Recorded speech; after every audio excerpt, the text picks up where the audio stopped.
merci de nous accorder cet entretien aujourd'hui au WordCamp Bordeaux.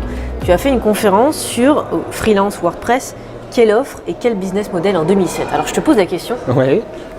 Alors cette conférence, j'avais envie de la faire, oui, parce que j'avais auparavant une agence qui s'est un petit peu terminée sur un échec au niveau commercial. Et donc depuis 2 ans, je rebondis en tant que freelance. Et du coup, j'ai essayé d'apprendre un petit peu des différentes erreurs de l'époque agence. Et j'avais envie de faire ce retour d'expérience-là, sachant que j'ai réussi aujourd'hui à rebondir en modifiant un petit peu mon offre. Et j'avais envie de faire passer le message.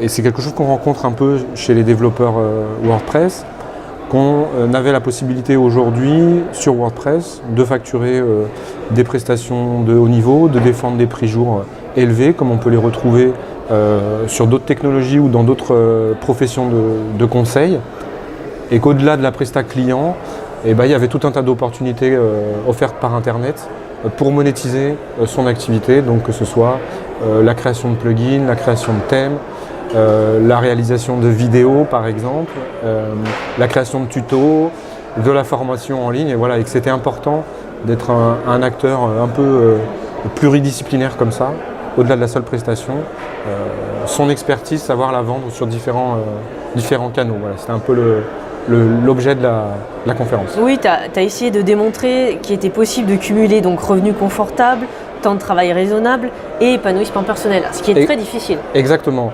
Je pense que dans la tête de pas mal de freelance aujourd'hui, il y a un petit peu une notion comme ça d'asservissement aux clients, aux projets, où quand on démarre en tout cas, on a l'impression de ne plus avoir de temps libre, d'avoir du mal à organiser des vacances, de finir tard, de démarrer tôt et de déborder sur les week-ends. C'est vrai que je l'ai fait à certaines époques, mais en vieillissant, je me suis rendu compte que ce n'était pas une fatalité et qu'en fait il fallait simplement se vendre correctement et puis derrière se poser des limites pour que tout ça se passe bien. Alors quelle clé tu pourrais donner à nos internautes ?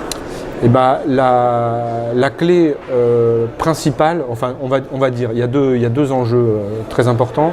C'est la recherche des bons clients et des bons projets, où effectivement quand on démarre, c'est toujours difficile de refuser son premier projet. Après, une fois quand on a dit non une première fois, après c'est un peu plus facile. Il y a cette, cette peur de ne pas vouloir refuser un projet, alors qu'en fait, il n'y a peut-être que 50% des projets qui sont bons, parce qu'on va aller sur un projet qui n'est pas assez payé ou un projet sur lequel on n'est pas assez compétent, et on va forcément le regretter à un moment ou à un autre. Donc voilà, identifier les bons projets. Et puis encore une fois, j'en reviens toujours à cette notion de tarif. Pas penser que si on est moins cher et qu'en conséquence on va vendre plus de projets, on aura un métier qui sera plus agréable. Je crois qu'il vaut mieux vendre moins avec des marges un peu plus confortables pour pouvoir se permettre de temps en temps de refuser des projets. Et pour des personnes qui veulent lancer justement leur projet, leur business avec WordPress, tu les soutiens évidemment, on est un événement sur WordPress, mais tu leur donnerais quoi comme conseil ? Alors, ceux qui veulent se lancer dans de la pure prestation, déjà je leur conseillerais de bien se positionner sur leur offre. Après la conférence, j'ai eu la chance de rencontrer pas mal de personnes qui étaient venues et qui me posaient des questions.